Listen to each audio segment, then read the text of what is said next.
and the chair now recognizes the gentleman from Pennsylvania, Mr. Perry, for 5 minutes. Thank you, Madam Chairman. Mr. Nathan, thanks for being here.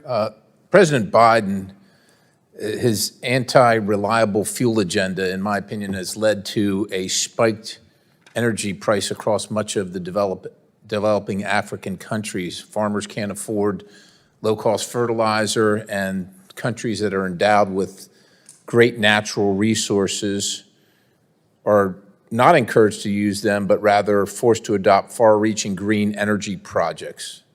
I don't know if you realize it or not, that these countries could likely help themselves climb out of poverty by providing their citizens with already existing, clean, affordable, and readily available fuel. And I think that PRC sees an opportunity here where we refuse to. Your agency chooses to do one of two things, it seems to me. They make one-sided green deals with these countries, which sends them to permanent state of poverty and a long-term dependency on foreign aid handouts, likely from us. Or you allow the PRC to close all energy development deals related to diesel, coal, and petroleum because we don't engage in them. That having been said, in FY23 or 24, were any of the DFC's funds used to contribute to the so-called Palestinian economy?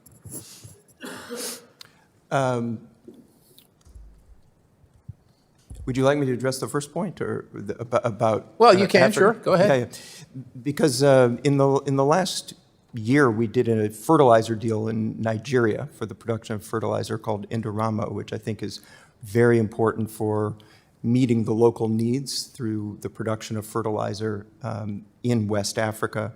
And just last month, our board approved a $412 million deal in Sierra Leone for gas-fired power generation that will be critical for providing reliable access to a country that has amongst the lowest electricity penetration rate in the world.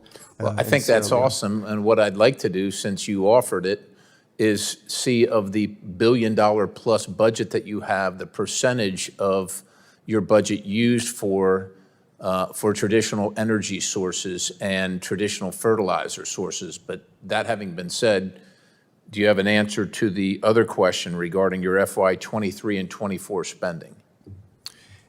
Yes, so I believe under the Nita-Lowy Middle East Partnership for Peace Act, we have provided $3.5 million to projects in the West Bank under that $50 million a year program. We also have previously had some projects with financial institutions that provide finance to small business in the West Bank, and we continue to look at future projects, but that's the extent of. Are you familiar with the Ritz Leasing Project, an initiative to support EV transport and related charging infrastructure in the West Bank?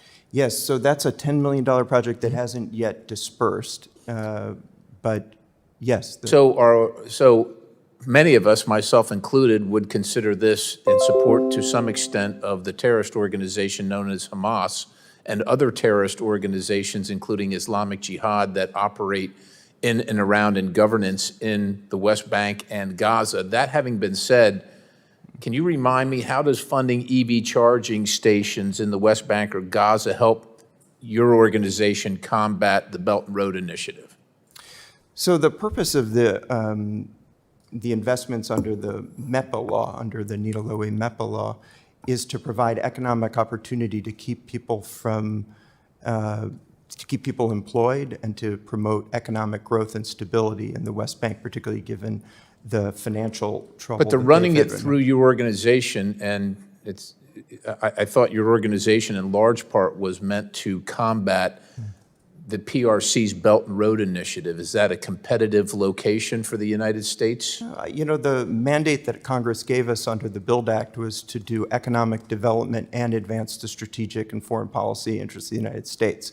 So I think doing economic development in the West Bank in this circumstance fulfills our mandate. I also want to address the point that you raised about terrorist groups.